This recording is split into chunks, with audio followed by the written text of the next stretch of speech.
Thank you for having me here on the stage. So I'm Christopher, and as you mentioned, I will talk about redundancy approach for fail operational systems based on adaptive AUTOSOR. So a tongue breaker again, like we had it before.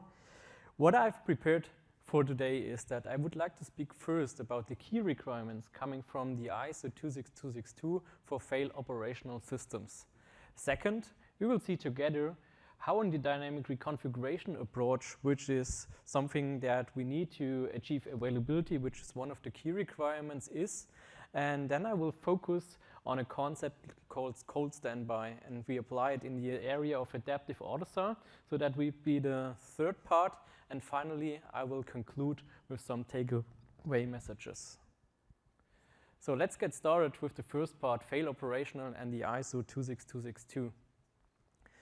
So the way automotive systems are designed, implemented, and deployed is changing radically. So today's systems are mainly designed to be fail-safe.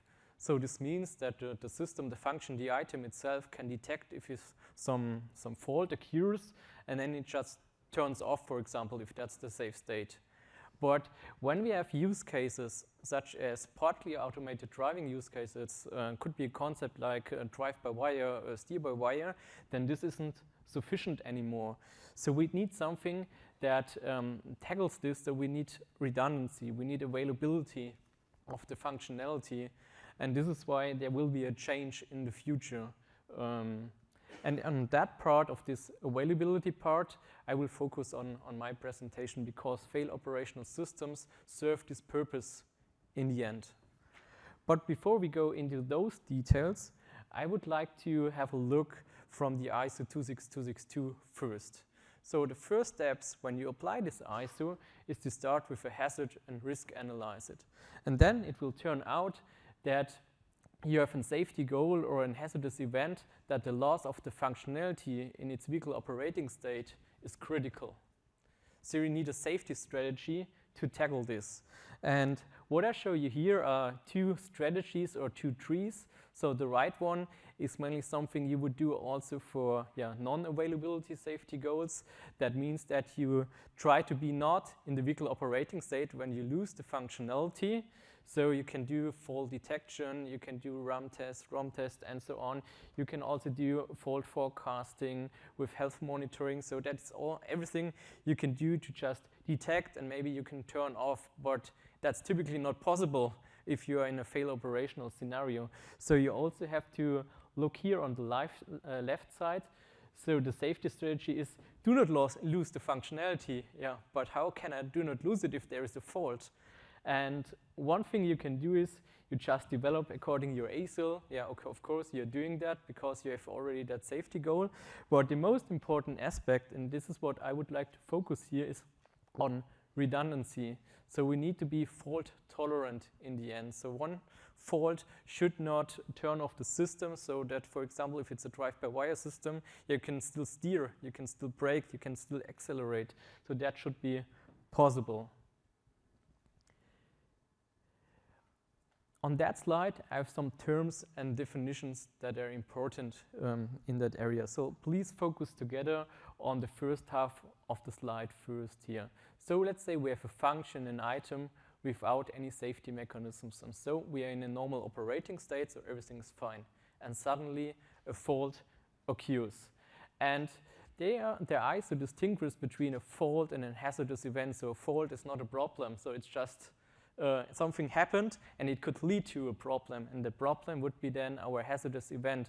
So there is a time in between this fault and the hazardous event, and yeah, if that time is big, then yeah, we are lucky, so we have enough time to handle it.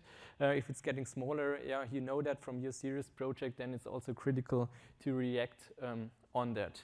So now when fail operational comes in place and there is no safe state, the ISO defines the term emergency operation. So that's where the degradation is happening or the redundant entity is active. So what we would like to have is that once this fault occurs, we would like to detect it, and then we would like to transition to this emergency operation. And there are some time intervals defined here, so the fault detection time intervals, so the time you have for some algorithms to detect that there is this fault, and then you have to do the transition in terms of fail operational. That would mean you just activate maybe a second ECU that turns over or hands over the functionality. And once you stop the vehicle, of course, then you can also transition to a safe state where that would be maybe just turn it off again like it was before. So, but before we look now how this could be built up, how we could build up the redundancy in the automotive domain, we can look how other domains are building up such fail operational systems. And when you look, for example, in aerospace and the process industries, then you see that they often deploy a 2 out of 3 system. So they have 3 systems, they are more or less similar, and then they have a voter which decides on a maturity result, which signal is the correct one from these 3. So hopefully all 3 are correct. If one is not correct, maybe the other 2 are the same, and then it just forwards it. But the problem with that concept is once that voter, you can realize that for an analog or a digital signal quite easily, but if it's an Ethernet message, that voter gets so complex that you cannot realize it. So what other approaches do we have to meet all the requirements from availability, the other safety requirements, performance, and real-time behavior? And one possible approach would be to start with some dynamic reconfiguration. And this is what I would like to show you now in my second part of the presentation. So especially we picked here cold standby as one possible dynamic reconfiguration approach, and the basic idea here is that we have one ECU that executes some safety critical applications. For example, here application A and B, and they communicate, for example, with each other. And there is another ECU that typically would execute some non-essential applications.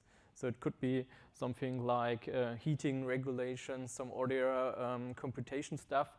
It's maybe not necessary to do that, so it's more comfort stuff, for example.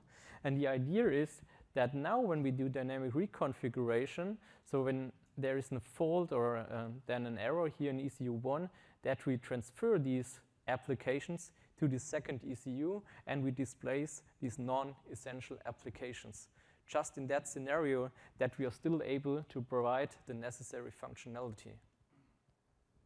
So there's, besides cold standby, also an approach called hot standby. So there's a little difference with hot standby, so it's coming from the IT domain. Then these applications are already there. They are running in parallel, maybe compute the same stuff all the time. But if this takes much computation power, then it will also take much computation power on the second ECU, and this will not work again, so we will not benefit from it. So it's really essential, or the concept I would like to show you here is that we displace those non-essential functionalities with those cold standby applications. So, but when we want to realize this on a system, we face mainly 2 challenges. So the first one is that when we have some logic here in our application, then the output does not mainly depend on the input signal. So we have already computations from the past that are in the memory, and we will reuse it to computate the output. So if you just hand over to the second ECU and you just give them the new input, then the output will differ if the memory is not the same. So this is something we have to tackle when we want to realize such a cold standby concept. A possible solution approach would be that we add some synchronization block in between those ECUs that takes snapshots of the memory and just transfers it to the other one. Of course, this will cost bandwidth and CPU power, but it's less if you would compute the same application in parallel all the time. Another problem we have to face is that once a fault occurs, not only one application is maybe affected. Maybe it's the complete ECU or a complete application chain. So we have to copy all the memories of all applications to our cold standby ECU. And this, of course, has an impact then also on CPU time, on bandwidth again. And when we have such a chain of applications, we also have to look then on the second ECU, which then has to start up all the applications once it's needed. And if there are dependencies, maybe you can only start application B when application A is ready to go, and C and D afterwards. So this will also take time during the transferring of the functionality from one ECU to the other one. So having that in mind, and now trying to apply that, get that ready and up and running in adaptive AUTOSAR, we have to see what is already available and what is missing. To wrap it up a little bit, what are the requirements we are now looking for in our adaptive platform stack is we need something that detects faults in time when they occur. We need somehow a mechanism to transition to our emergency operation. That means, do a transition from ECU1 to the ECU2. And then in the end, we need something that continuously synchronizes the memories of our applications that we want to make safe in this way. So we have here an adaptive application. And an adaptive application is a supervisable entity. So we have the platform health manager, so we can, for example, use checkpoints to see if it's is still alive, that application. We also have the possibility to get process information from the execution manager, because there is also the executive state reported, or once this process is terminated, the platform health manager gets to know that as well. So I would say, even if it's not a detailed analysis at that point, the first requirement is somehow covered. So the second one is, we need to do somehow a transition. And one of the core concepts of the execution management and state management is function group states. So with the help of function group states, and the platform health manager, there, for example, can activate a recovery action that would lead to a function group change, we can turn off our current adaptive applications. And there are also some trigger in out ports that you can also use the state manager to notify another ECU that this function group change took place. And you can use that on the second ECU to activate then the cold standby applications. What we do not have is something to do the synchronization, so that is not built in AutoCom or somewhere else. So this has to be added. And this functional block, if we add that as a middleware extension, has mainly two tasks. So on ECU1, it has to create the snapshots and efficiently transfer it to the other side. And the synchronization block on ECU2, it has, of course, to receive those snapshots, keep it in the memory for at least this fault handling time interval, and afterwards you can just throw that memory away.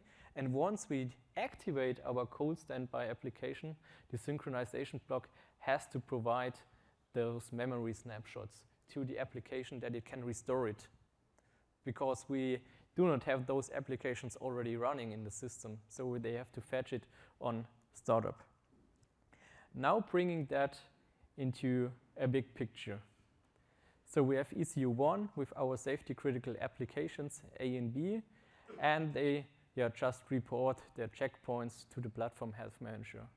In parallel, the synchronization block takes the snapshots of all the memories of our safety critical applications and transfers to the second ECU. And that interval, we have to decide depending on how our safety goal.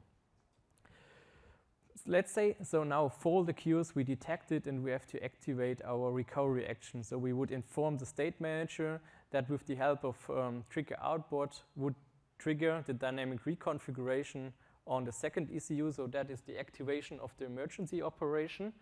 And with the help of the function groups and a state change, we deactivate our non-essential applications and activate our cold standby applications. And of course, they then have to restore the snapshots, and we are good to go.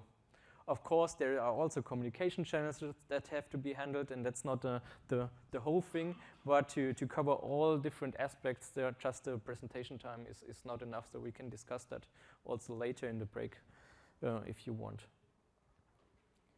So everything looked good so far, but as it is always, cold standby is not a silver bullet.